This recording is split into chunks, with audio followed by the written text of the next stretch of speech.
Hi, Assalamu alaikum. I am Dr. Nizamuddin Qasmi. I am a sexual disorders and infertility specialist working here at Saira Healthcare and Hijama Center, Barabanki, Uttar Pradesh. आज की इस video में हम discuss करेंगे अपने एक patient के बारे में। एक केस है हमारे पास जो कि लखनऊ में इनकी ड्यूटी थी। बेसिकली ये लोग केरल के रहने वाले थे, कपल थे दोनों, जो कि इनकी शादी को काफ़ी टाइम हो चुका था। वेरिकोसील इनको था, बायलेटरल वेरिकोसील था ग्रेड 3 का, और जिसकी वजह से इनको एजोस्पर्मिया था। एजोस्पर्मिया की वजह से ये काफ़ी परेशान थे और इनको कोई औलाद नहीं थी। जाहिर सी बात है, अगर एजोस्पर्मिया है, स्पर्म काउंट नील हैं, तो उनकी वाइफ कंसीव नहीं होती हैं। और इसी तरीके से इनकी जो मिसेस थी, इनकी जो वाइफ थी, इनको पीसीओडी की प्रॉब्लम थी। ये पेशेंट जो थे हमारे, इनको हमारे बारे में कहीं से पता चला, हमारे यहाँ इन्होंने विज़िट किया और इनकी रिपोर्ट्स को देखने के बाद, क्योंकि आप लोग समझ सकते हैं कितना कॉम्प्लिकेटेड केस था ये, कि पेशेंट फीमेल पार्टनर को पीसीओडी भी है, मेंसेस उनके इर्रेगुलर हैं, और इसी तरीके से जो मेल पार्टनर है उनको एजोस्पर्मिया है। और एजोस्पर्मिया का भी मेन कारण जो आ रहा है वो वेरिकोसील है, और वेरिकोसील की वजह से जाहिर सी बात है इतना इजी नहीं होता इसको ट्रीट करना। लेकिन इन्होंने जो हमारी बातों को फॉलो किया, इन्होंने जो ट्रीटमेंट हमने इनको एडवाइस किया, उन्होंने इसको जो है प्रॉपर वे में इंटेक किया, और 3 महीने में अल्हम्दुलिल्लाह उनके यहाँ उनकी उनकी वाइफ भी नॉर्मल हो गई, और जो मेल पार्टनर थे उनका स्पर्म काउंट भी नॉर्मल हो गया, और आज अल्हम्दुलिल्लाह उनकी वाइफ कंसीव भी हो गई हैं। ये काफ़ी खुशी की बात है। तो हमने सोचा कि आप लोगों को इसके बारे में बताया जाए, क्योंकि बहुत सारे पेशेंट जो हैं ये कहते हैं कि डॉक्टर साहब का जो इन्फॉर्मेशन है वो तो काफ़ी अच्छा रहता है और उनको कामयाबी मिलती है काफ़ी पेशेंट को, लेकिन डॉक्टर साहब कभी डिस्कस नहीं करते। तो आज हमने सोचा कि इनके बारे में आप लोगों को बताया जाए। ये पेशेंट हमारे बेसिकली जो है लखनऊ में फ़िलहाल इनकी ड्यूटी है, यहाँ पर ये जो है जॉब करते हैं, और ये केरल के साउथ के रहने वाले हैं। तो इनको जो है अल्हम्दुलिल्लाह हमारी मेडिसिन से, और शिफा देने वाला तो अल्लाह ही है, लेकिन हमारी मेडिसिन से इनको अल्हम्दुलिल्लाह फ़ायदा हुआ। इनकी वाइफ का जो पीसीओडी था वो भी नॉर्मल हो गया, और इसी तरीके से इनको जो एजोस्पर्मिया था, स्पर्म काउंट नील थे, वो भी जो है स्पर्म काउंट नॉर्मल हो गया, और इनके यहाँ आज इनकी वाइफ कंसीव हो गई हैं। पॉजिटिव रिज़ल्ट आने के बाद उन्होंने सबसे पहले हमें उसकी रिपोर्ट्स भेजी हैं, और उन्होंने हमारा काफ़ी शुक्रिया अदा किया है। तो आप लोगों को भी इसके बारे में बताया जाए, इसलिए हमने आपसे ये केस डिस्कस किया है। बाकी उन्होंने ये रिक्वेस्ट की थी कि ये इनका जो केस है उसको डिस्क्लोज़ ना किया जाए, उनकी जो इन्फॉर्मेशन है वो लोगों को बताई ना जाए, क्योंकि प्राइवेसी सबकी अपनी होती है, तो उसका ख़ास ख्याल रखा जाए। तो इस वजह से उनकी जो रिपोर्ट्स वगैरह हैं वो हम आपको शो तो नहीं कर सकते, उनका नाम भी नहीं हम आपको बता सकते, बट ये जो है उनकी ये जो कामयाबी है, कहीं ना कहीं ये काफ़ी अच्छी है अल्हम्दुलिल्लाह। 3 महीने के अंदर उनको ये कामयाबी मिल गई, और पीसीओडी तो जनरली हमारे यहाँ 3 से 4 महीने में अल्हम्दुलिल्लाह रिज़ॉल्व हो ही जाता है, लेकिन एजोस्पर्मिया के केस में कभी कभी कुछ पेशेंट में थोड़ा टाइम भी लग जाता है, क्योंकि ये डिपेंड करता है कि स्पर्मेटोजेनेसिस आपका जो है वो स्टार्ट कब से होगा। स्पर्मेटोजेनेसिस जो है आपका हमारी मेडिसिन से कितने दिनों में स्टार्ट हो रहा है, इसके ऊपर डिपेंड करता है। तो कुछ लोगों में 3 महीने में रिजल्ट्स आ जाते हैं, कुछ लोगों में 5 से 6 महीने भी लग जाते हैं। तो ये डिपेंड करता है कि हमारी जो मेडिसिन्स हैं उनको आप कंज्यूम कैसे कर रहे हैं, आपकी बॉडी में जो इनके असरात हैं वो कैसे आ रहे हैं, आपकी बॉडी कैसा रिस्पॉन्स कर रही है, इन सारी चीज़ों पर डिपेंड करता है।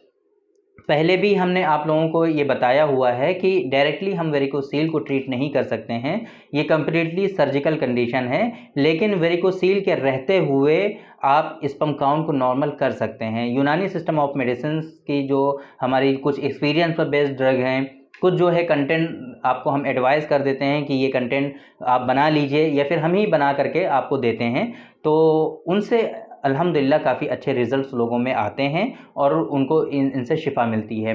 इस तरह के बहुत सारे हमारे पेशेंट हैं अल्हम्दुलिल्लाह जो बिल्कुल नाउम्मीद हो चुके थे, मायूस हो चुके थे अपनी लाइफ से, और उनको ये लग रहा था कि अब वो कभी भी बाप नहीं बन पाएंगे, कभी उनके यहाँ औलाद नहीं होगी।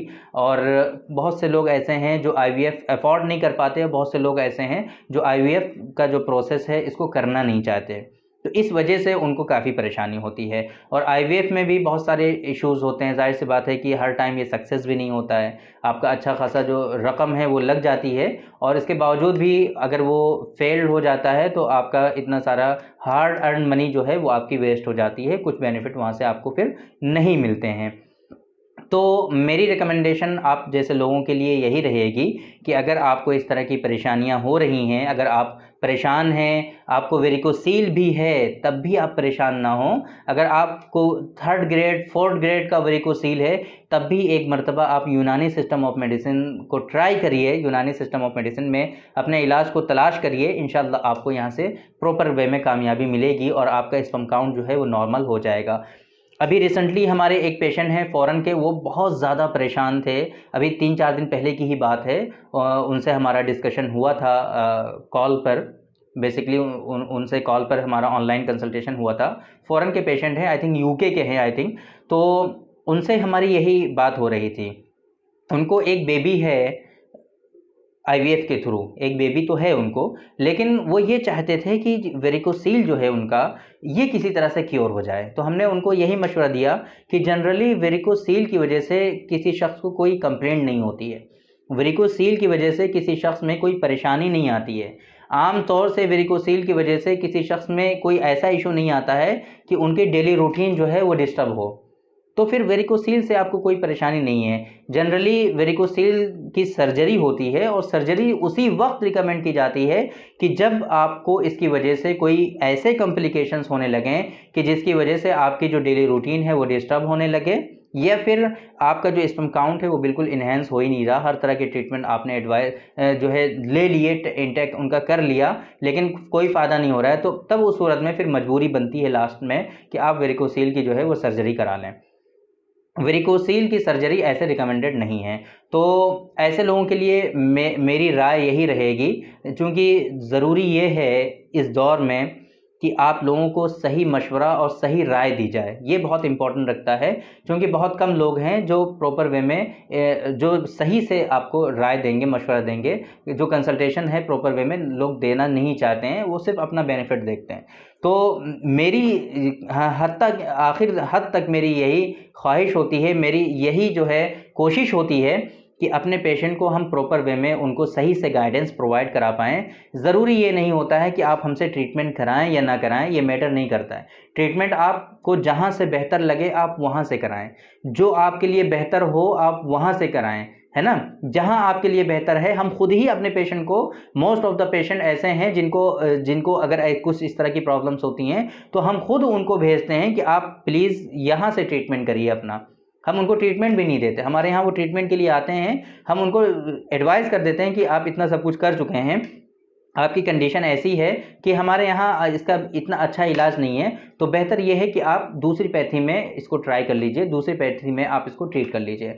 तो ये जो तरीक़ा है ये आजकल सभी लोगों में होना चाहिए। तो मेरी रिकमेंडेशन इस केस में आपके लिए ये है कि अगर आपको वेरिकोसील है या आपकी फ़ीमेल पार्टनर को पीसीओडी है या फिर यूट्राइन फाइब्रॉइड हैं, इस तरह के जो गायनिकोलॉजिकल डिसऑर्डर्स हैं, अगर उनसे परेशान हैं तो एक बार आप यूनानी पैथी को ज़रूर ट्राई करिए।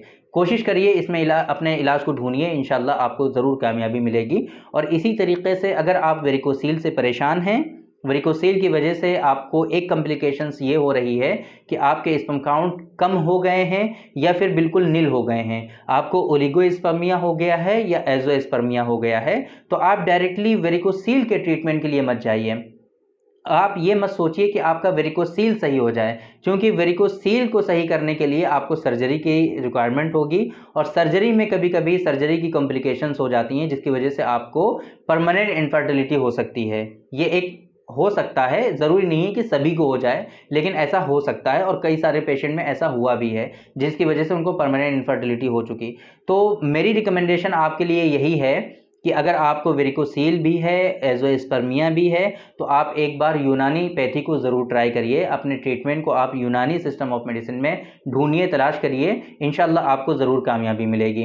तो ये पेशेंट बेसिकली हमारे जो हैं काफ़ी खुश हैं, तो उन्हीं की खुशी में आज की ये वीडियो है। उम्मीद करते हैं कि वो जब ये वीडियो देखेंगे तो उनको भी काफ़ी खुशी होगी और उनका कमेंट आएगा तो आपको हम इंशाल्लाह उसका स्क्रीनशॉट भी आप लोगों को शेयर करके दिखाएंगे, हमारे व्हाट्सएप स्टेटस पे आप देख सकेंगे। तो थैंक यू वेरी मच, बहुत बहुत शुक्रिया आपका। आज की इस वीडियो में इतना ही। इंशाल्लाह कल फिर मुलाकात होगी आपसे एक दूसरी वीडियो में, हम डिस्कस करेंगे आपसे एक दूसरे टॉपिक पर। तब तक के लिए आप हमें इजाज़त दीजिए। अस्सलाम वालेकुम।